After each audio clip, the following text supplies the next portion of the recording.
Hey guys, this is Bharat. Welcome to my channel Dream and Achieve. Here I'm going to start a wonderful lecture series on Indian polity for all the government exams, especially UPSC and PSC. So I hope that my lecture series will be very helpful for all the students who are preparing for the exams and also for the purpose of GK and current affairs. Please keep studying and enjoy the lectures. Hope they help you to achieve all your goals and succeed in life. Do not forget to please subscribe my channel and please like and share with as many people as possible. Indian art and culture का दोस्तों एक और lecture मैं लेके आया हूँ and आज हम बात करने वाले हैं भारत देश के अलग अलग लिटरेचर्स के बारे में, that is literature in India. Literature यानी कि साहित्य। जैसा कि आप जानते हैं दोस्तों, हमारा भारत देश में बहुत सारे अलग अलग लैंग्वेजेस हैं, बहुत सारा वास्ट और डाइवर्स कल्चर है। उसी के हिसाब से बहुत ही ज़्यादा बड़े बड़े साहित्यकार, ज्ञानी लोग हमारे देश में पैदा हुए हैं और उन्होंने बहुत ही खूबसूरत लिटरेचर के पीसेस, आर्ट के पीसेस जो हैं वो लिख के गए हैं, जिनको आज भी बहुत ही गहरे रूप में पढ़ा जाता है और वर्ल्ड ओवर उनकी जो पॉपुलैरिटी है वो बहुत ही ज़्यादा है और देश विदेश तक के वो लिटरेचर का आज भी सम्मान किया जाता है। तो अलग अलग ऐसे लिटरेचर के पीसेस के बारे में जानेंगे। शुरू करने से पहले मैं यही आपसे एक रिक्वेस्ट करना चाहता हूँ कि दोस्तों, मैं फॉलो कर रहा हूँ नितिन सिंघानिया की बुक और उसमें जो चीज़ें कंटेंट दिया हुआ है वहीं से मैंने सारा का सारा आपको बताने की कोशिश की है, क्योंकि ऐसे अगर आप साहित्य को पूरा 100% जानने की कोशिश करेंगे तो आपको एक जन्म नहीं कई जन्म लग जाएंगे, क्योंकि बहुत ही गहरा भारत का हमारा साहित्य है और इतिहास रहा है। इसलिए इतना डिटेल में डेप्थ में घुसने की ज़रूरत नहीं है। ओवरऑल आपको एक पिक्चर जो है वो मैं प्रेजेंट करने की पूरी दिल से कोशिश कर रहा हूँ। सबसे बड़ा जो भारत देश का रिलीजन है वो है हिंदू धर्म, और हिंदू धर्म का सबसे बड़ा और इम्पोर्टेंट साहित्य है वेदास, उपनिषद।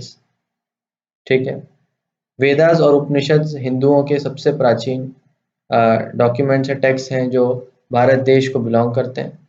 और चार तरह के दोस्तों जो वेदास हैं वो पाए जाते हैं। एक ऋग्वेदा है, दूसरा अथर्ववेदा है, तीसरा सामवेद है, चौथा यजुर्वेद है। सबके बारे में हम एक एक करके डिटेल में डिस्कस करते हैं। ऋग्वेदा की अगर हम बात करें दोस्तों, तो ऋग्वेदा में गॉड्स एंड गॉडेसेस के लिए हिम्स लिखे गए। हिम्स यानी कि उनके प्रेज में गीत मंत्र बोल सकते हैं, गीत बोल सकते हैं, छोटे छोटे काव्य रचनाएं कह सकते हैं जो देवी देवताओं के लिए गाई गई हैं, वो ऋग्वेद में लिखी गई हैं। जो भगवान उसमें मेंशन किए गए हैं, इंद्र, अग्नि, वरुण, आदित्य, वायु एटसेट्रा, यानी प्रकृति के जितने एलिमेंट्स थे उन सभी को भगवान के रूप में पूजा जाता था एंशंट हिंदुओं के द्वारा खासकर। तो इंद्र स्वर्ग के देवता हो गए, अग्नि आग के देवता हो गए, आदित्य जो है वो सूर्य देव हो गए, वायु जो है हवा के देव हो गए, एंड सो ऑन। वरुणा जो हो गए वो स्काई के देवता हो गए, and so on. Several hymns of female goddesses, Usha, Prithvi, walk etcetera. So female जो देवियां थी उनके लिए भी बहुत ही प्रार्थना है, उनकी प्रार्थना में भी बहुत ही सारे हिम्स जो है मंत्र वगैरह लिखे गए हैं। और जो देवियां लिखी गई हैं, मेंशन की गई हैं, वो उषा हैं, पृथ्वी हैं, वाक एटसेट्रा, ऐसी बहुत सारी देवियों के बारे में मंत्र भी ऋग्वेद में पाए जाते हैं। दूसरा दोस्तों अथर्ववेद। अथर्ववेद को दोस्तों ब्रह्मवेद के नाम से भी जाना जाता है, और इसमें अथर्व और अंगीरा नाम के दो जो रिचुअल्स हैं उनको परफॉर्म किया जाता है। रिचुअल यानी कि आप प्रथा बोल सकते हो एक तरह से। So mostly concern with piece and prosperity of human life, यानी कि इंसान अपना जीवन कैसे सुख, शांति, चैन और अमन के साथ जी सकता है, ये सारी चीजें अथर्ववेदा में दी गई हैं। इसके अलावा जो इम्पोर्टेंट चीज में दी गई है वो बताया गया है ट्रीटमेंट ऑफ सेवरल एलिमेंट्स। बहुत सारी बीमारियों के जो इलाज हैं जो प्राचीन काल में लोग किया करते थे, जाना करते थे, वो अथर्ववेदा में मेंशन की गई हैं। और इसके दो मेजर रेसिटेशंस भी पाए जाते हैं, दैट इज पैपलाडा एंड सोनाकिया। सो दो अलग अलग रेसिटेशन इसके अथर्ववेद के आपको देखने को मिलेंगे। थोड़ा सा कठिन हो सकता है दोस्तों याद करना, लेकिन अगर आप 2 या 3 बार पढ़ेंगे तो आपको एटलीस्ट इतना कंफर्म हो जाएगा कि आप ऑब्जेक्टिव में क्वेश्चंस को आंसर कर सकते हैं। तीसरा बात करते हैं दोस्तों यजुर्वेद। यजुर्वेद में दोस्तों सैक्रिफाइसेस के बारे में हर चीज दी गई है। जैसा कि आप जानते हैं कि पुराने जमाने में और राजा महाराजाओं के ज़माने में सैक्रिफाइस का, बलिदान का, बलि देने का कल्चर बहुत ज़्यादा चलता था, और उसके जो राइट्स थे, मंत्रास थे, वो सारी चीज़ें जो हैं और प्रोसेस था पूरा का पूरा यजुर्वेद में लिखा गया है। और दो टाइप के टेक्स्ट में इसको बांटा जाता है, शुक्ल एंड कृष्णा। शुक्ल को वाजसमय भी बोलते हैं, कृष्णा को तैत्तिरीय के नाम से भी जाना जाता है। तो ये सारी चीज़ें दोस्तों डिटेल्स हैं। तो मैं आपको ये नहीं कह रहा हूँ कि आप वेदों में पीएचडी कर लो, क्योंकि वेद अपने आप में पढ़ने में लोगों की पूरी जिंदगियां निकल जाती हैं, लेकिन लोग अपने वेद को पूरी तरीके से नहीं पढ़ पाते। इतना ज़्यादा रिच है डॉक्यूमेंटेशन वेदों का, ठीक है, वेदों और उपनिषद का। तो मैं आपको नहीं कह रहा हूँ कि आप एक एक वेद को पूरा डिटेल में पढ़ें, बट आपको एक वेद की जानकारी होनी चाहिए मेन, कि उसमें क्या पाया जाता है और क्या क्या उसके इंटरप्रिटेशन है। लास्ट में दोस्तों सामवेद। सामवेद में मेलोडीज और सॉन्ग्स, अलग अलग तरह के गाने, अलग अलग तरह के गीत, मधुर सॉन्ग्स, सुरीले गीत, ये सारी चीजें सामवेद में देखने को मिलेगा। 16,000 राग, हिम्स, डिटैच्ड वेसल्स एक्सेट्रा, ये सारी चीजें आपको देखने को सामवेद में मिलेगी। इसको बुक ऑफ चैंट्स के नाम से भी जाना जाता है। अलग अलग चैंट्स इसके अंदर आपको देखने को मिलेंगे। तो ये आपके जो 4 वेद थे दोस्तों ओवरऑल। इसके बाद दोस्तों हर वेद के साथ एक ब्राह्मणा भी अटैच होता है। अब आप पूछेंगे ब्राह्मणा क्या होता है, तो ब्राह्मणा जो है छोटे टेक्स्ट या छोटे डॉक्यूमेंट्स होते हैं, जिसमें हर एक वेद के बारे में और कमेंट्रीज के फॉर्म में चीजें लिखी गई। कमेंट्रीज का मतलब और एडिशनल नोट की तरह। जैसे कि दोस्तों एक बुक हो गई, कोई किताब मार्केट में पब्लिश हुई, तो किताब तो मेन हो गई दोस्तों, जो किताब पब्लिश हो गई, जैसे कि मर्चेंट ऑफ वेनिस कह सकते हैं। अब मर्चेंट ऑफ वेनिस तो शेक्सपियर ने पूरा प्ले लिख दिया, अपनी किताब बना दी और वो मार्केट में पब्लिश हो गई। लेकिन अब मर्चेंट ऑफ वेनिस की ही कई सारी व्याख्याएं, अलग अलग तरीके से उसके इन डेप्थ मीनिंग निकालना, इंटरप्रिटेशन निकालना, उसी के ऊपर कमेंट्री करते हुए आप देखेंगे कि मार्केट में आपको 10 तरह की और किताबें मिल जाएंगी अलग अलग ऑथर्स के द्वारा। उसी प्रकार वेदों के भी ब्राह्मणा होते हैं, जो हर एक वेद पे अपनी कमेंट्रीज, अपने व्यूज, अपने और इन डेप्थ मीनिंग, विचार, वो सारी चीजें उसमें आपको देखने को मिलेंगी। राइट, तो इसमें mixture of legends and stories, facts, philosophy, detail explanation of Vedas, ये सारी चीजें आपको ब्राह्मणा में देखने को मिलेगी। 900 से 700 बीसी के बीच में इन ब्राह्मणास को कंपाइल किया गया था। और हर वेदों के अपने अपने ब्राह्मणा होते हैं।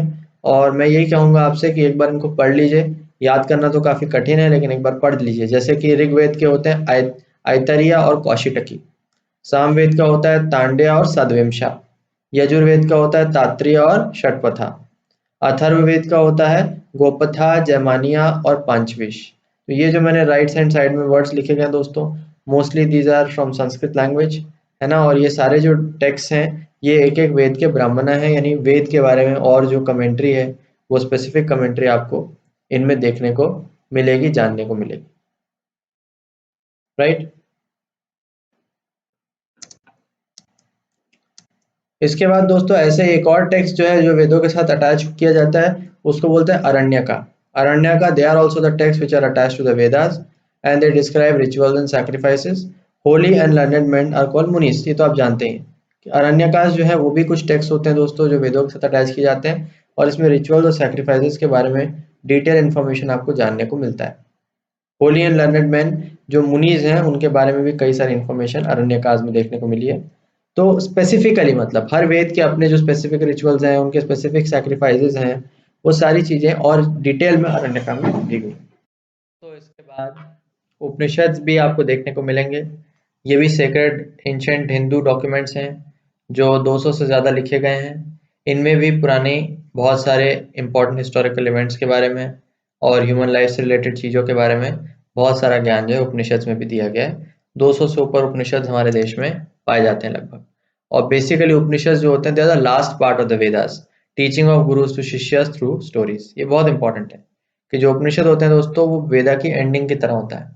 जो ब्राह्मणा होता है वो वेदा पे कमेंट्री होती है। जो अरण्य का होता है वो वेदा के रिचुअल और सैक्रिफाइसेस को बताता है। लेकिन जो उपनिषद होती हैं, they are the ending to the Vedas, और उसमें गुरु के जो शिष्यों को टीचिंग्स हैं, वो स्टोरीज की फॉर्म में उसमें दी गई हैं। ठीक, इसके बाद नेक्स्ट जो हम हिंदू लिटरेचर में अगर हम आए दोस्तों, तो बहुत ही इंपॉर्टेंट हमने 2 एपिक्स देखने को मिलती हैं, that is Ramayana and Mahabharata. Ramayana बहुत ही पवित्र हिंदुओं का डॉक्यूमेंट है, आप सब जानते ही हैं। इसके बारे में वाल्मीकि द्वारा रामायण लिखी गई थी, जिसको ओरिजिनली आदि काव्य रामायण भी नाम से जाना गया है। ठीक है, आदि काव्य के द्वारा, मतलब आदि काव्य के नाम से भी उसको जाना गया, ओरिजिनल रामायण को। 1500 BC, before Christ, before Jesus Christ was born, 1500 साल पहले उसके पहली बार रामायण को कंपाइल किया गया। और रामायण, अब पूरी स्टोरी तो आप डिटेल में जानते ही हैं। जो लोग मेरे भाई बहन हिंदू हैं, वो लोग डिटेल में रामायण की स्टोरी जानते ही होंगे। ठीक है। लेकिन जो इम्पोर्टेंट चीज आपको पता होनी चाहिए वो ये है कि रामायण में इंसान से रिलेटेड क्या बात कही गई है, फिलॉसफी क्या है। तो 4 ऑब्जेक्टिव इंसान के, मैन के कहे गए हैं उसमें। पहला धर्म, धर्मा का मतलब होता है राइटियसनेस, मतलब राइटियसनेस का मतलब राइट एक्शन, यानी कि धर्म का पालन करना, राइट इंसान बनना। दूसरा है अर्थ, अर्थ का मतलब होता है वर्ल्डली अचीवमेंट्स, जो संसारिक जो सुख हैं, जो अचीवमेंट्स आप प्राप्त करते हो वो अर्थ है, जो मीनिंग देता है आपके जीवन को। तीसरा है काम, काम के बारे में आप जानते हैं, वर्ल्डली प्लेजर्स, सेक्सुअल डिजायर्स, ये सारी चीजों की जो फुलफिलमेंट है, दैट इज काम। मोक्ष की अगर हम बात करें, that is liberation, that is freedom from the cycle of birth and death, desire से, cycle of birth and death से फ्रीडम, उसको मोक्ष बोला जाता है। तो ये 4 पार्ट, धर्म, अर्थ, काम और मोक्ष, रामायण में आपको देखने को मिलेंगे। और इसमें 24,000 से भी ज्यादा वर्सेस जो है, श्लोक लिखे गए हैं, और 7 अलग अलग किताबों में रामायण को बांटा गया है, अलग अलग कांड के हिसाब से भगवान राम की कहानी को बताया गया है। दूसरा बहुत इंपॉर्टेंट जो एपिक आता है दोस्तों, वो महाभारत है, जिसको वेद व्यास के द्वारा लिखा गया है। संस्कृत में इसको ओरिजिनली लिखा गया था, और 8,800 वर्सेस इसमें है, जिनको जया के नाम से भी जाना जाता है। लेकिन जो नया बाद में महाभारत लिखा गया, उसमें वर्सेस को बढ़ा के 24,000 कर दिया गया, और भारत या भारता के नाम से भी उसको जाना गया। अब सोचिए, इतना पोथी अब बढ़ते चले गई, मोस्ट करंट जो है वो 1 लाख वर्सेस, सोचिए इतना ज्यादा वर्सेस उसमें है, and is divided to 10 chapters called Itihasa Purana. तो देखिए महाभारत का एवोल्यूशन को अगर आप देखेंगे, तो ओरिजिनल जो वेद व्यास ने लिखी थी वो काफी छोटी थी, उसमें 8,800 वर्सेस थे। लेकिन धीरे धीरे समय के साथ लोगों ने अपने ज्ञान को उसमें ऐड करते गए, और करेंटली जो है 1 लाख वर्सेस उसमें देखने को मिलता है। रामायण से कहीं ज्यादा वो बड़ी जो है बुक हो गई है, और इतिहास पुराण के नाम से भी उसको जाना जाता है। नेक्स्ट हम आते हैं दोस्तों पुराण पे। पुराण वर्ड को जो है, पुराने शब्द, पुराना शब्द जो है, वहां से पुराण जो है उसका नाम आपको कोरिलेट कर सकते हैं। ठीक है, तो बहुत ही पुराने डॉक्यूमेंट है, and it renews the old. तो पुराने जो संपदा है, पुरानी जो नॉलेज है, पुरानी संस्कृति को ये सामने मॉडर्न जमाने में लेकर के सामने आते हैं। तो they are the mythological stories that talk about creation and suppose destruction of the universe. तो जो ब्रह्मांड है, सृष्टि है, उसका क्रिएशन और उसके समाप्ति के बारे में जो चीजें हैं वो पुराणों में लिखी गई हैं।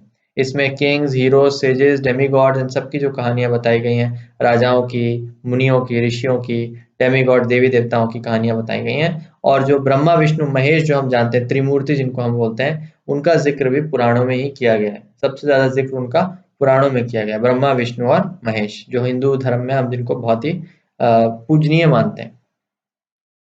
तो पुराण है दोस्तों, 18 अलग अलग तरह के पुराण पाए जाते हैं, और each prominence to a particular deity, और हर 18 पुराण में एक पर्टिकुलर भगवान को पूजा जाता है डिटेल में, उनको इम्पोर्टेंस ज्यादा दी जाती है। इनको वर्नाकुलर लैंग्वेजेस यानी कि लोकल भाषाओं में भी ट्रांसलेट किया गया है, और पैराबल्स और फेबल्स का जो है यूज किया जाता है मैसेज को स्प्रेड करने के लिए।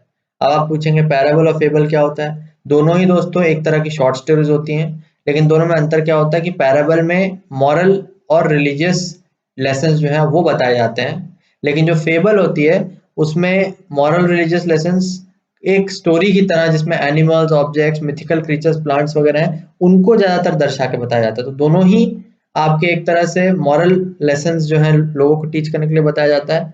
लेकिन पैराबल काफी जेनरिक टर्म है, लेकिन फेबल में स्पेसिफिकली एनिमल्स, मिथिकल ऑब्जेक्ट्स, ये सारी छोटी छोटी चीजों का यूज करके, एग्जाम्पल देके मॉरल जो है लेसन को डायरेक्टली ना कन्वे करके एक स्टोरी के थ्रू कन्वे किया जाता है। मतलब कि इंसान डायरेक्टली उसको बताने की बजाय कि ये करना सही है, ये करना गलत है, डायरेक्टली बताने की बजाय उसका इंटरप्रिटेशन ओपन छोड़ दिया जाता है, ताकि आदमी खुद से समझे कि वो क्या कहना चाह रहा है स्टोरी के थ्रू। पुराणों के दोस्तों उप पुराण भी होते हैं, जो कि उसकी छोटा भाग है, उसका सब जॉनरा है, या फिर इनको इंग्लिश में आप माइनर पुराण भी बोल सकते हैं। हिंदी में उप पुराण बोल सकते हैं, और इंग्लिश में माइनर पुराण भी बोल सकते हैं। और 19 पुराण अलग अलग भारत देश में पाए जाते हैं टोटल, जिनमें 5 अलग अलग सब्जेक्ट्स के बारे में बात की जाती है। ठीक, तो पहले मैंने आपको बताया 18 पुराण का मैंने जिक्र किया, तो उन 18 पुराणों में अलग अलग एक पर्टिकुलर देवी देवता के बारे में बात की जाती है। लेकिन टोटल अगर हम देखें तो 19 अलग अलग पुराण होते हैं, 5 अलग अलग सब्जेक्ट्स के बारे में इनमें बात की गई है। पहला क्रिएशन ऑफ द यूनिवर्स, यानी कि सृष्टि की जो स्टार्टिंग कैसे हुई है उसके बारे में। Periodic cycle of destruction and recreation, मतलब कि धरती सृष्टि के दोबारा से मरने और दोबारा रिक्रिएट होने का जो साइकिल है, जो उसका चक्र है, उसके बारे में बात की जाती है। पीरियड्स ऑफ मानूज लाइफ टाइम, मानू का जो पूरा लाइफ है उसके बारे में बात की जाती है। Solar and lunar dynasties of God and sages, भगवान और ऋषि मुनियों की जो डायनेस्टीज हैं उनकी जो सूरज और लूनर डायनेस्टीज हैं उनके बारे में बात की गई है, जीनियोलॉजीज के बारे में बात की गई है। डायनेस्टिक हिस्ट्री ऑफ किंग, बड़े बड़े जो राजा हुए हैं हमारे इतिहास में उनकी डायनेस्टीज कैसे कैसे फ्लरिश की, कैसे कैसे ऊपर गई नीचे गई, इन सब चीजों के बारे में बात की गई है पुराणों के अंदर। ठीक, इसके बाद दोस्तों हम संस्कृत लिटरेचर में आते हैं। संस्कृत लिटरेचर की अगर हम बात करें तो ये मैंने आपको बेसिक एंशिएंट हिंदू या आप कह सकते हैं एंशिएंट इंडियन लिटरेचर के बारे में मैंने आपको कुछ बता दिया, जिसमें यूजुअली वेद, पुराण, उपनिषद और आपके महाभारत और रामायण आते हैं। अब हम स्पेसिफिकली अलग अलग लैंग्वेज और अलग अलग जो कल्चर है उससे रिलेटेड लिटरेचर्स की बात करेंगे, और सबसे पहला उसमें आता है दोस्तों संस्कृत लिटरेचर। संस्कृत लिटरेचर की अगर हम बात करें तो इसमें ज्यादातर काम सबसे इंपॉर्टेंट किया गया है पनिनी के अष्टाध्यायी में। इसका जिक्र आपको याद हो, मैंने लैंग्वेजेस इन इंडिया में भी आपको बताया है और रिलीजन्स में भी बताया है कि संस्कृत लैंग्वेज की शुरुआत और सबसे ज्यादा जिक्र उसका अष्टाध्यायी जो पनिनी ने लिखा था उसमें आपको देखने को मिलता है। राइट, तो पहला हम देखते हैं दोस्तों संस्कृत पोएट्री, जिसको हम काव्य के नाम से भी जानते हैं।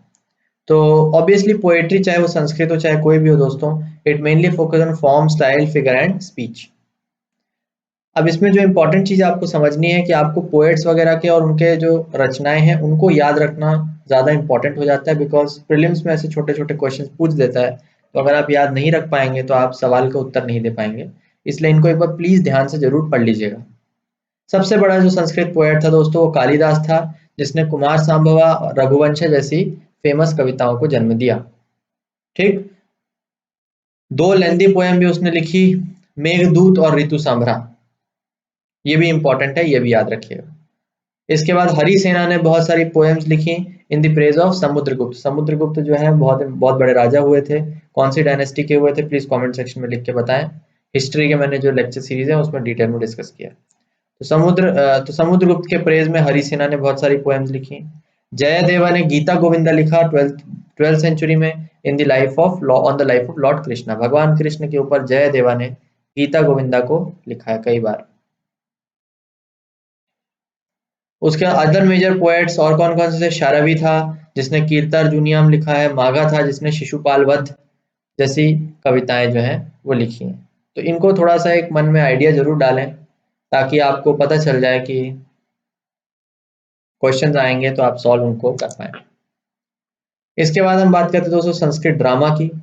ड्रामा की ऑब्वियसली सब जानते हैं दोस्तों, ड्रामा का मतलब होता है popular romantic tales to entertain people. अब पुराने जमाने में दोस्तों सोशल मीडिया तो था नहीं, ना ही सिनेमा घर हुआ करते थे, तो लोगों के एंटरटेनमेंट के लिए लाइव ड्रामा, स्टेज शोज वगैरह को ऑर्गेनाइज किया जाता था।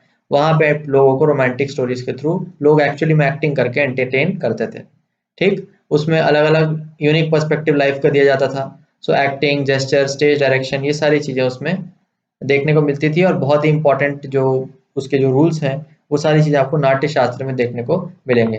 नाट्य शास्त्र का जिक्र मैंने आपको क्लासिकल डांस में भी बताया है जब मैंने डांस फॉर्म्स आपके साथ डिस्कस किए थे, so you can go and check out that lecture as well. इसके बाद अगर हम ड्रामा के जो और लेखक जो उनकी बात करें, किन किन लोगों ने बहुत फेमस ड्रामास को जन्म दिया, उनमें से आते हैं कालिदास जिन्होंने मालविका, अग्निमित्रा, विक्रम वास्य जैसे ड्रामाओं का जन्म दिया। अभिज्ञान, शकुंतला, ये सारे बहुत फेमस ड्रामाज हैं। शकुंतला, मालविका, ये सारे ड्रामाज मैं आपसे रिक्वेस्ट करता हूँ कि मुझे लगता है कि आपको जा करके एक बार जरूर पढ़ने चाहिए। आजकल दोस्तों अमर चित्र कथा बहुत फेमस जो है मैगजीन्स के फॉर्म में आ गई हैं, और उनमें ये सारे सारे भारत के जितना भी फेमस लिटरेचर है उनकी स्टोरीज देखने को आपको मिल जाएंगी शॉर्ट फॉर्म में। तो आपको मैं जरूर रिक्वेस्ट करूंगा कि आप उन स्टोरीज को एक बार जरूर पढ़ लें, बहुत ही अच्छा रीडिंग की तरह आपको वो फायदा देगी, because they are wonderful stories और बहुत ही खूबसूरत अमर चित्र कथाएं आपको हर टॉपिक पे देखने को मिल जाएंगी, उनको जरूर आप पढ़ा करें। शूद्र का जो है वो लिखा गया है, उसने लिखा मृच्छा कटिका। विशाख दूत ने लिखा मुद्र राक्षसा। भावभूति ने लिखा उत्तर रामचरितम। भाषा ने लिखा स्वप्न वासवदत्ता दत्ता। तो ये सारी चीजें दोस्तों नाम हो सकता है थोड़ा कॉम्प्लिकेटेड हो, बट लेकिन दोस्तों कोई ऑप्शन नहीं है, आपको एक बार याद रखना पड़ेगा, ठीक है। और अगर आप और अच्छे से याद तब रख पाएंगे अगर आप इन स्टोरीज को एक बार जाके अपने इंटरेस्ट में और खाली टाइम में इन स्टोरीज को पढ़ लें, इनके कैरेक्टर्स से परिचित हो जाएं, ताकि आप बहुत आसानी से इनको और अच्छे से जान सकें। इसके अलावा अदर मेजर संस्कृत टेक्स्ट में आते हैं दोस्तों धर्म सूत्रास। धर्म सूत्रास जो है वो कानून पे जो किताबें लिखी गई थी 500 से 200 बीसी के बीच में, उनको कंपाइल किया गया था alongside smritis that are known as Dharmashastra. Another text was Manusmriti, in which role of man and women in society was defined, and there is Kautilya's Arthashastra from Mauryan period. ये सारी चीजें दोस्तों आपके संस्कृत के बहुत इंपॉर्टेंट और मेजर टेक्स्ट के form में सामने आई। तो लॉ पे धर्मसूत्र लिखे गए थे, ठीक है। स्मृतिज जो है धर्मशास्त्रास जो है, जिनको स्मृतिज के नाम से भी जाना जाता है, वो भी लिखी गई। मनुस्मृति लिखी गई जिसमें आदमी और औरत की जो रोल्स हैं डिफरेंट डिफरेंट सोसाइटी में, उनके बारे में बात किया गया है। उसके बाद कौटिल्य अर्थशास्त्र में भी इन रोल्स के बारे में जो है डिफाइन किया गया है, बात की गई, और बहुत सारी अलग अलग चीजों के बारे में उसमें बात की गई है। मौर्यन पीरियड के टाइम पे इस फेमस किताब को जो है जन्म दिया कौटिल्य ने या चाणक्य ने, जो चंद्रगुप्त मौर्य के गुरु हुआ करते थे। अच्छा, कुशासन पीरियड में दोस्तों कई सारे अलग अलग पोएट आए, जैसे आशा घोष, जिसने बुद्धरित्र जैसे डॉक्यूमेंट्स जो है संस्कृत में लिखे। साइंटिफिक टेक्स्ट भी सोचिए दोस्तों, जो मैंने साइंस एंड टेक्नोलॉजी का लेक्चर बनाया है उसमें मैंने इन टेक्स्ट को बहुत डिटेल में डिस्कस किया, उनको जाके देखिए। बट ये टेक्स्ट भी मैं आपको बताना ये चाह रहा हूँ कि संस्कृत में ही लिखे गए हैं, जैसे कि चरक संहिता, सुश्रुत संहिता, माधवनादीना, माधवनिदान, वारमिहिरन लिखे, जैसे कि पंच सिद्धांतिका, बृहद संहिता, आर्य भाटिया, लगधाचार्य, ये सारी जो साइंस की जो बुक्स हैं, सारी की सारी साइंटिफिक डॉक्यूमेंट भारत में लिखे गए हैं, और ये सारे भी संस्कृत भाषा में लिखे गए हैं दोस्तों। तो ये आपके संस्कृत के कुछ लिटरेचर के बारे में मैंने आपसे बात की। इसके बाद दोस्तों हम पाली और प्राकृत के बारे में जानते हैं। जैसा कि आपको मैंने पहले ही बताया था कि रिलीजन्स में कि पाली और प्राकृत उस समय की लोकल लैंग्वेज हुआ करती थी, जिसमें बुद्ध और महावीर जो है लोगों को प्रीच किया करते थे, राइट। और पाली जो है वो प्राकृत का ही एक ओल्ड फॉर्म है, और उसके कई सारे अलग अलग डायलेक्ट्स हैं, यानी बोलियां हैं। और जो बुद्ध भगवान थे वो पाली में सरमन दिया करते थे। और Buddhist literature is divided to canonical and non canonical forms. सोचिए, तो आपको अगर याद हो, मैंने आपको पहले भी जिक्र किया था कि जो गौतम बुद्ध थे वो पाली भाषा में बताया करते थे, अपने सरमन्स दिया करते थे, और महावीर जो है वो प्राकृत में दिया करते थे। तो बुद्धिस्ट लिटरेचर को कैनोनिकल और नॉन कैनोनिकल फॉर्म्स में दो भागों में डिवाइड किया गया है। कैनोनिकल जो चीजें हैं, जो कैनोनिकल लिटरेचर है, उसके अंदर त्रिपिटका आता है, और त्रिपिटकस को फर्दर डिवाइड आप कर सकते हैं विनय पिटका, सुत्त पिटका एंड अभिधमा पिटका। तीन भागों में आप त्रिपिटकस को, कि अब नाम से ही आपको क्लियर समझ में आना है, त्रि यानी तीन, तो त्रिपिटकस में तीन आते हैं। ऐसे ही नॉन कैनोनिकल में आते हैं दोस्तों जाटकास और बुद्धा। जाटकास बेसिकली छोटी छोटी स्टोरीज हैं, जिसमें भगवान बुद्ध और भगवान बुद्ध से रिलेटेड कई सारी छोटी छोटी कहानियों को कहानियों के लेसन्स के फॉर्म में लोगों के सामने पेश किया गया। सो जाटकास भी आपको देखने को मिलेगा। इसके अलावा दोस्तों जैन टेक्स्ट हैं, अंगास, उपंगास और परिक्रमास, ये सब जैनियों के टेक्स्ट हैं दोस्तों। और जो मेजर सेकुलर राइटर जैनों के थे दोस्तों वो हेमचंद्र थे, और वो लेक्सिकोग्राफी और ग्रामर में काफी ज्यादा इंटरेस्ट लेकर के लिखा करते थे। ये छोटी छोटी चीजें आपको पाली और प्राकृत के लिटरेचर के बारे में पता होनी चाहिए। नेक्स्ट हम आते हैं दोस्तों द्रविडियन लिटरेचर में। अगर आपको मेरा लैंग्वेजेस इन इंडिया का लेक्चर याद होगा तो उसमें मैंने आपको बताया था डिटेल में कि चार टाइप की जो है द्रविडियन लैंग्वेजेस मेजर हमारे भारत में रिकग्नाइज की गई हैं: तमिल, कन्नड़, तेलुगु और मलयालम। यूजुअली द्रविडियन लैंग्वेजेस में आपके चार, मतलब यूजुअली साउथ इंडियन की ज्यादा लैंग्वेजेस आपको देखने को मिलती है। कुछ लैंग्वेजेस सेंट्रल और ईस्टर्न इंडिया से भी देखने को मिलेंगी, बट साउथ की मोस्ट लैंग्वेजेस द्रविडियन लैंग्वेजेस के अंदर आती हैं। तो उनके लिटरेचर में आपका इन सभी लैंग्वेजेस का जो लिटरेचर है वो देखने को मिलेगा, that is Tamil, Kannada, Telugu and Malayalam. इनको हम एक एक करके डिस्कस करेंगे। तमिल का जो लिटरेचर है दोस्तों उसको संगम लिटरेचर के नाम से जाना जाता है। तमिल लैंग्वेज का सबसे फेमस जो वर्क है वो संगम लिटरेचर ही है, जिसमें सोचिए, जिसमें 2381 पोएम्स और 437 पोएट्स के जो कलेक्शंस हैं पूरे के पूरे कंपाइल किए गए। इतना ज्यादा रिच है दोस्तों संगम लिटरेचर। सोचिए 300 बीसी से बीच में 300 एडी के बीच में ये पॉपुलराइज हुआ, यानी 600 साल का जो टाइमलाइन है इसमें सबसे ज्यादा इसको प्रचलन मिली। इसके जो मेजर स्कूल्स हैं वो है अहम। अहम यानी कि कॉन्सेंट्रेट करता है abstract discussion of human aspects पे, यानी कि ह्यूमन एस्पेक्ट्स पे एब्स्ट्रैक्ट बातें करता है नियम कानून के आधार पे। और दूसरा है पुरम, जो कि ह्यूमन एक्सपीरियंसेस के बेसिस पे बात करता है। एब्स्ट्रैक्ट मतलब किताबी नॉलेज, ज्ञानी नॉलेज, बोली बोली बोलचाल वाली बताई गई नॉलेज पे एब्स्ट्रैक्ट हो गया वो दोस्तों। और जो पुरम होता है वो ह्यूमन के एक्सपीरियंसेस के बेस जो नॉलेज है उस पर वो बात करता है, राइट। अच्छा, Sangam literature got its name because of kingdom of Pandya organised where poets bards and writers flock from south India. तो संगम लिटरेचर का नाम कहाँ से आया दोस्तों? जो पांड्या किंगडम था उसने सबसे ज्यादा पॉपुलराइज किया, पेट्रोनाइज किया इस लिटरेचर को।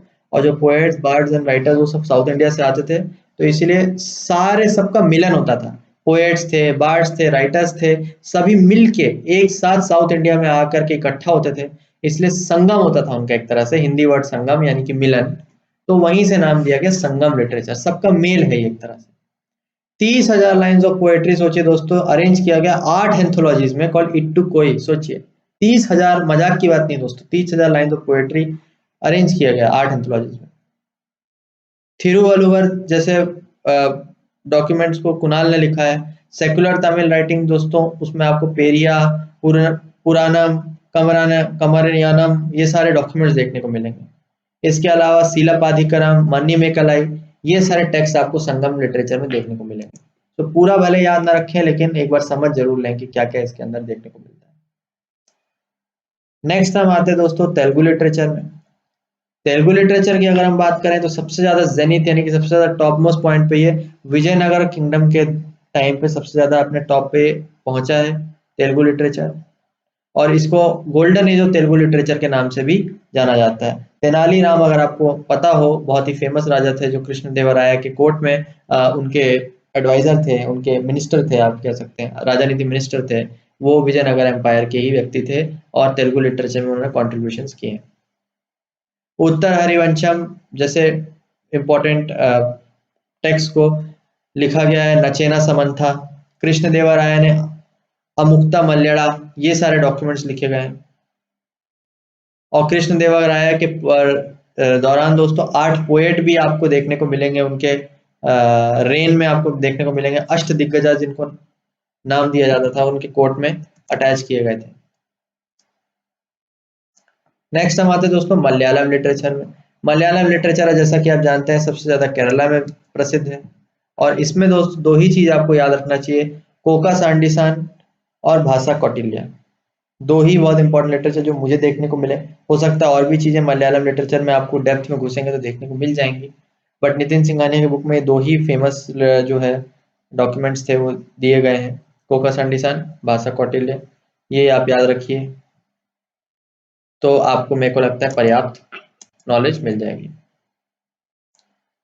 नेक्स्ट हम दोस्तों कन्नड़ लिटरेचर में आते हैं। कन्नड़ लिटरेचर की अगर हम बात करें तो सबसे ज्यादा जैन स्कॉलर जो हैं उन्होंने कन्नड़ के लिटरेचर को प्रोपोगेट किया है सबसे ज्यादा दोस्तों। जैसे कि धर्मनाथ पुराण माधव ने लिखा है, धरना परीक्षे वृत्त विलास ने लिखा है। सबसे पहला जो रिकॉर्डेड टेक्स्ट आया है कन्नड़ लिटरेचर में वो कावी राजमार्ग बाय अमोघ वंश वन, स्पेलिंग मिस्टेक है दोस्तों, अमोघ वंश। अमोघ वंश राजा थे, फर्स्ट अमोघ वंश, उनके टाइम पे first recorded text Kannada literature देखने को मिलता है, कावी राजमार्ग। पंपा ने आदि पुराण लिखा और विक्रम जीव विजय जैसे डॉक्यूमेंट्स लिखे। पासा ने शांति पुराण लिखा, राणा ने अजीतनाथ पुराण लिखा। ऐसे ऐसे डॉक्यूमेंट्स आपको देखने को सब मिलेंगे। पहली पोएटेस यहाँ तक के कन्नड़ लिटरेचर में आपको देखने को मिलेगी हन्नामा, जिसने हडीबादिया धर्मा जैसी चीजें जो है लिखी हैं, पोएम्स लिखी हैं। सरवजन ने त्रिपाठी, ये सारी चीजें लिखी गई हैं। अब ये सारे डॉक्यूमेंट्स दोस्तों बहुत हो सकता है आपको लग रहा होगा कठिन है, क्योंकि अगर आप इन लैंग्वेजेस से परिचित नहीं है तो आपको थोड़ा सा प्रोनाउंस करने में, समझने में दिक्कत होगी, मैं मानता हूँ। लेकिन आप एक बार याद अगर एक बार पढ़ लेंगे ना तो क्वेश्चन आएगा तो आप उसको आसानी से आंसर कर सकते हैं।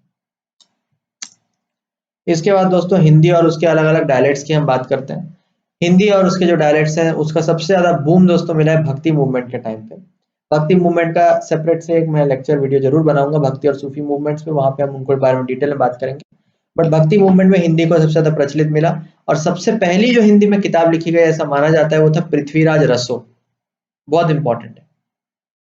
उसके बाद तो कई कवि आए, कबीर जो आए उन्होंने अपने दोहास दिए, वो भी हिंदी में आपको बहुत देखने को मिलेंगे। कालिदास आए, उन्होंने रामचरितमानस लिखी, वो भी हिंदी में आपको देखने को मिलेगा। सूरदास जी के कई सारे आपको मिलेंगे, सुर सागर। मीराबाई की जो भक्ति पोएट्री है लॉर्ड कृष्णा की, वो सारी चीजें आपको हिंदी में भी देखने को मिल जाएंगी। ऐसे ही दोस्तों हम उर्दू की बात कर सकते हैं। उर्दू में जो सबसे बड़े आदमी थे वो थे मिर्जा गालिब, ठीक है, जो कि दीवान थे। उन्होंने उन्होंने दीवान जैसे टेक्स्ट लिखे, उसके बाद उन्होंने दीवान नहीं थे, सॉरी, दीवान जैसे टेक्स्ट उन्होंने लिखे, लिटरेचर लिखा।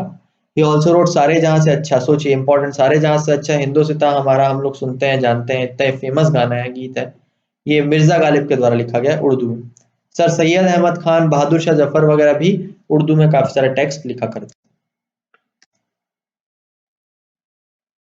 उसके बाद दोस्तों पर्शियन लैंग्वेज की हम बात करते हैं। पर्शियन यानी कि फारसी, ये भी बहुत ही रिच लैंग्वेज है। पर्शियन का जो लिटरेचर रहा है एक्सट्रीमली रिच लिटरेचर माना जाता है दोस्तों। और बहुत ही फेमस पोएट जो पर्शियन लैंग्वेज के थे वो थे अमीर खुसरो, जिन्होंने दीवान और नूह सिफायर जैसे कविताओं को लिखा है। और इम्पोर्टेंट लोग थे दोस्तों जियाउद्दीन बरानी, जिन्होंने तारीख फुरुश शाही लिखा है। इब्न बतूता, जिन्होंने सोशियो पॉलिटिकल सिनेरियो उस समय का जो है वो एक्सप्लेन किया है, बहुत बड़े ट्रैवलर भी हुआ करते थे वो। बाबर था जिसने तुर्की बाबरी लिखा। गुलबदन बेगम थी जिन्होंने हुमायूं नामा लिखा। अबुल फैजल थे जिन्होंने ऐने अकबरी और अकबरनामा लिखा। बदौनी था जिन्होंने पॉलिटिकल सिनेरियो वगैरह के बारे में वहां पे लिखा। अब्दुल हमीद लाहौरी था जिन्होंने शाहजहां नामा, ये सारे डॉक्यूमेंट्स, और ये सारे डॉक्यूमेंट्स आप सोचिए दोस्तों मुगलों के जो हैं वो पर्शियन लैंग्वेज में लिखे गए हैं। सोचिए अकबरनामा, हुमायूं नामा गुलबदन बेगम का, ये भी आपका उसमें है, क्या बोलते हैं, पर्शियन में है। अकबरनामा अब्दुल फैजल का, ये भी पर्शियन में है। शाहजहां नामा अब्दुल हमीद लाहौरी, ये भी आपका उसमें पर्शियन में है। यहाँ तक कि तुर्की बाबरी, ये भी आपका पर्शियन लैंग्वेज में आपको देखने को मिलेगा दोस्तों, ठीक। तो पर्शियन का लिटरेचर बहुत रिच रहा है। इसके बाद दोस्तों हम बंगाली की बात करें, अगर बंगाली की बात करें तो पहला बंगाली राइटर हमारे थे राजा राम मोहन रॉय। बंगाली लिटरेचर भी बहुत ही रिच है। वहां पे बंकिम चंद्र चटर्जी जैसे लोग हुए हैं जिन्होंने आनंद मठ लिखा है, वंदे मातरम लिखा है, ठीक है, वहां से आनंद मठ से वंदे मातरम भी लिया गया है। फिर रविन्द्रनाथ टैगोर जैसे लोग हुए हैं जिन्होंने नोबेल प्राइज जो है जीता है गीतांजलि जैसे वर्क्स के लिए। तो मतलब कितनी बड़ी चीज है दोस्तों, जो सब बंगाली लिटरेचर में भी बहुत महान लोग कुल मिला के हुए हैं, और इनके आप टेक्स्ट जो है इससे काफी परिचित होंगे। गुजराती की अगर हम बात करें दोस्तों, फेमस आदमी है नरसिंह मेहता, जिन्होंने भगवान कृष्णा के लिए डिवोशनल सॉन्ग लिखे हैं। गोवर्धन राम क्लासिकल गुजराती नॉवेल्स लिखे हैं। गोवर्धन राम ने क्लासिकल गुजराती नॉवेल्स लिखे हैं। सरस्वती चंद्रा, ये सारी चीजें दोस्तों लिखी हैं। डॉक्टर के एम मुंशी की अगर हम बात करें, जिन्होंने फिक्शन और नॉन फिक्शन वर्क बहुत सारे लिखे हैं। पृथ्वी वल्लभ ने भी पृथ्वी वल्लभ जैसे डॉक्यूमेंट्स वगैरह लिखे गए। उड़िया लिटरेचर की हम बात करें तो उपेंद्र भज थे, जिन्होंने मिडिवल पीरियड में, राधानाथ रॉय थे, फकीर मोहन सेनापति थे मॉडर्न पीरियड में, राइट। सो उपेंद्र भज मिडिवल पीरियड के, राधानाथ रॉय, फकीर मोहन सेनापति मॉडर्न पीरियड के, ये सारे लोग आप इनका नाम राइटर्स का याद रखिए, उन्होंने फेमस डॉक्यूमेंट्स वगैरह उड़िया लिटरेचर में आपको देखने को मिलेगा लिखे। एसएमईज लिटरेचर की अगर हम बात करें तो बुरंजीस के द्वारा इसको डोमिनेट किया जाता था। इसमें इंपॉर्टेंट जो लेखक हुए वो शंकर देवा हुए, जिन्होंने डिवोशनल पोएट्री एसएमईज में लिखी। दो और इंपॉर्टेंट पोएट्स हुए, पद्मनाभा गुहारी और लक्ष्मीनाथ बेजबरुआ, ये सारे पोएट्स थे। देखिए कितना कठिन होगा दोस्तों, सोचिए आप याद करना, बट स्टिल हो जाएगा दोस्तों, ट्रस्ट कीजिए मेरे पे, आपसे हो जाएगा। फिर हिंदी के मॉडर्न लिटरेचर की हम बात करते हैं दोस्तों। मॉडर्न में अगर हम बात करें तो भारतेंदु हरिश्चंद्र, जिसने अंधेर नगरी लिखा है, बहुत ही फेमस ड्रामा अंधेर नगरी दोस्तों। अंधेर अंधेर नगरी, चौपट राजा, टकेसर भाजी, टकेसर खाजा, फेमस पोएम भी उस पर लिखी गई है। स्वामी दयानंद ऑब्वियसली आप जानते हैं, उन्होंने सत्यार्थ प्रकाश। प्रेमचंद बहुत बड़े लेखक हुए हैं जिन्होंने बड़े भैया, गोदान जैसी कहानियां वगैरह लिखी हैं, तो बहुत ही इंपॉर्टेंट ये लोग रहे हैं। इसके बाद दोस्तों मराठी लिटरेचर के बारे में जाने, जो महाराष्ट्र में आया है। मराठी लिटरेचर बहुत ही पुराना है दोस्तों, 13 सेंचुरी से इसको जाना जाता है, और ऐसा माना गया कि ज्ञानेश्वर जो सेंट थे, संत थे, उन्होंने इसकी शुरुआत की। नामदेव सेना और गोरा जैसे लोग भी हुए हैं। फीमेल राइटर्स भी हुए हैं, जनाबाई की तरह ओल्डेस्ट फीमेल राइटर मानी जाती हैं। 16 सेंचुरी के फेमस सेंट एकनाथ वगैरह भी हुए हैं, जिन्होंने भगवत पुराण और रामायण पे अपनी अपनी कमेंट्रीज दी है। तुकाराम रामदास जो है भक्ति पोएट्स, वो भी मराठी में ही अपने काम को प्रस्तुत करके गए हैं। बाल गंगाधर तिलक जैसे फ्रीडम फाइटर्स ने भी मराठी में अपना न्यूज़पेपर स्टार्ट किया था केसरी नाम से। इसके अलावा कुछ कंटेम्प्रेरी पोएट जैसे M G Ranade, G D Madholkar, K T तलांग वगैरह भी मराठी में ही अपने काम को उन्होंने प्रस्तुत किया है। फिर दोस्तों हम पंजाबी लिटरेचर, पर्शियन और गुरमुखी के बारे में बात करें तो पंजाबी लिटरेचर जो है दोस्तों वो पर्शियन और गुरमुखी से बहुत ज़्यादा इन्फ्लुएंस्ड है। गुरमुखी तो खैर पंजाबी लैंग्वेज की स्क्रिप्ट को हम बोलते हैं दोस्तों, बट पर्शियन से बहुत ज़्यादा इन्फ्लुएंस हुआ है पंजाबी लिटरेचर, बिकॉज जो सिख हुए हैं उनमें मुगलों का काफ़ी बड़ा इन्फ्लुएंस रहा है, क्योंकि मुगल एम्पर औरंगजेब का जो जो लड़ाई थी वो सिखों के साथ बहुत समय तक चली और बहुत ज़्यादा उनके कल्चर ने सिखों को इन्फ्लुएंस किया। जो आदि ग्रंथ जो है होली बुक सबसे बड़ा डॉक्यूमेंट है सिखों का, सबसे पवित्र और होली डॉक्यूमेंट माना जाता है। गुरु गोविंद सिंह जी द्वारा उसको लिखा गया था और उसके उन्होंने छोटी छोटी कविताएं भी स्वैयाज नाम से पंजाबी में लिखी हैं। लोकल इसके अलावा लव स्टोरीज भी प्रसिद्ध हैं। हीर जो है फेमस पोयम वो कंपोज की गई थी वरिश शाह के द्वारा। Sufi poetry of Baba Farid and Bulleh Shah वगैरह भी पॉपुलर पंजाबी लिटरेचर में हुए हैं। इसके अलावा many song and classical compositions called kafis, ये सारी चीज़ें भी आपको पंजाबी लिटरेचर में देखने को मिलेंगी। और भगत सिंह जैसे फ्रीडम फाइटर्स ने रंग दे बसंती चोला जैसे गीत भी लिखे हैं, किसमें, पंजाबी में ही लिखे हैं दोस्तों। फिर हम आते हैं दोस्तों राजस्थानी में। राजस्थानी की अगर हम बात करें दोस्तों, इसके दो फॉर्म्स होते हैं, डिंगल और पिंगल। और इसका जो फेमस टेक्स्ट है वो है ढोला ढोला मारू। इसके अलावा मीराबाई का भी टेक्स्ट है ब्रज ब्रज भाषा में, वो भी काफी फेमस है। उसके अलावा जो स्टोरीज है वो ओरल है नेचर में और बार्ड्स के द्वारा स्प्रेड की गई है हुसैन वीर काव्य। तो ये आपका छोटा सा राजस्थानी लिटरेचर के बारे में आपको मैंने बताया। फिर हम आते हैं दोस्तों सिंधी के। सिंधी लिटरेचर में सिंधी में दो नाम काफी फेमस हैं, दीवान कौसामाल और मिर्जा कालिश बेग। दो बहुत इंपॉर्टेंट है, इनको आप याद रखें, यही मेजर कंट्रीब्यूशन सिंधी में इन्होंने किया है। अगर हम कश्मीरी की बात करें तो अर्लीस्ट टेक्स्ट जो हम जानते हैं कलहंस राजतना राजत राजा रनगिरी गिनी संस्कृत में जो है लिखे गए अर्लीस्ट टेक्स्ट हैं जो कश्मीरी लिटरेचर के एग्जाम्पल देते हैं। इसके अलावा पहली फीमेल पोएटेस लालदेड़ भी हैं, जो कि एक शैवाइट मिस्टिक के रूप में भी जानी जाती थी। तो शैवियाइट मूवमेंट हुआ था बहुत ज़्यादा फेमस, उसके बारे में मैं सेपरेटली लेक्चर में डिस्कस करूंगा। उनकी एक बहुत फेमस मिस्टिक थी लालदेड़। इसके अलावा बहुत सारे इस्लामिक राइटर्स भी कश्मीर को इन्फ्लुएंस किया है, जैसे कि सूफी गुलाम मोहम्मद, जिंदा कौल, मजबूर वगैरह रहे हैं। इनके नाम को आप जरूर एक बार याद रखिए। अच्छा, इसके बाद लास्ट में दोस्तों जाते जाते मैं आपको ये कहना चाहता हूँ कि संगम टेक्स्ट जो पांड्या किंगडम में ऑर्गेनाइज किए गए उनके बारे में थोड़ा सा मैं आपको और इन्फॉर्मेशन देना चाहता हूँ कि पहला उसको कई भागों में बांटा गया, फर्स्ट, सेकंड और थर्ड। जो फर्स्ट था दोस्तों वो मदुराई में ऑर्गेनाइज किया गया बाय अगस्त्य मुनि, ठीक है, और उन्होंने कोई ऐसे स्पेसिफिक डॉक्यूमेंटेड एविडेंस डॉक्यूमेंट्स के फॉर्म में उसका कंपाइलेशन देखने को नहीं मिलता है, लेकिन ये जाना जरूर जाता है कि अगस्त्य मुनि के द्वारा मदुराई में पहला संगम ऑर्गेनाइजेशन किया गया था। दूसरा जो हुआ था दोस्तों वो कपटापुरम में हुआ था और किया गया था वह टोलका पियार, और उन्होंने 2000 पोएम सोची वहां पे कंपाइल की इन टोलका पियम।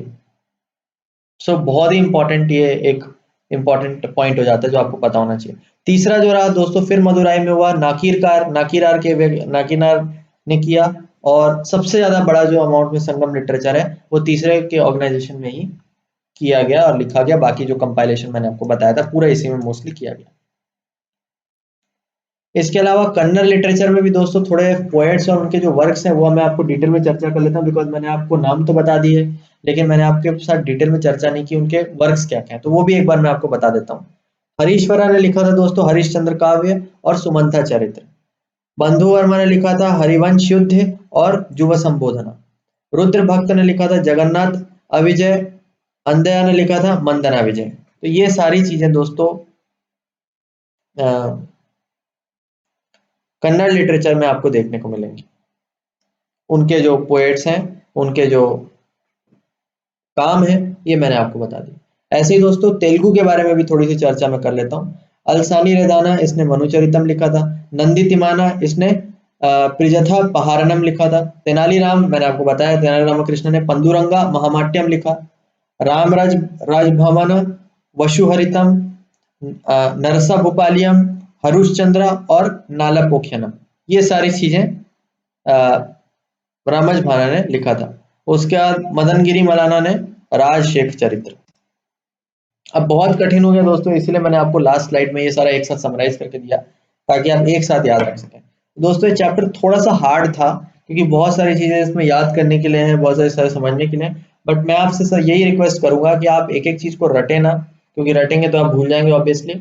आप पढ़ लें और फिर क्वेश्चन को सॉल्व करने की कोशिश करें और देखें कि आप उनको आंसर कर पाते हैं या नहीं और किस टाइप के क्वेश्चन से रिलेटेड आए हैं। मैं जो है पेपर को आपके साथ सेपरेटली जरूर डिस्कस करूंगा आने वाले लेक्चर में, सो प्लीज बने रहें। Thank you so much for watching the lecture और मिलता हूं मैं आपसे नेक्स्ट वीडियो में। Thank you so much, have a nice day और खुश रहें जीवन में और पढ़ाई करते रहें। Bye bye, good luck.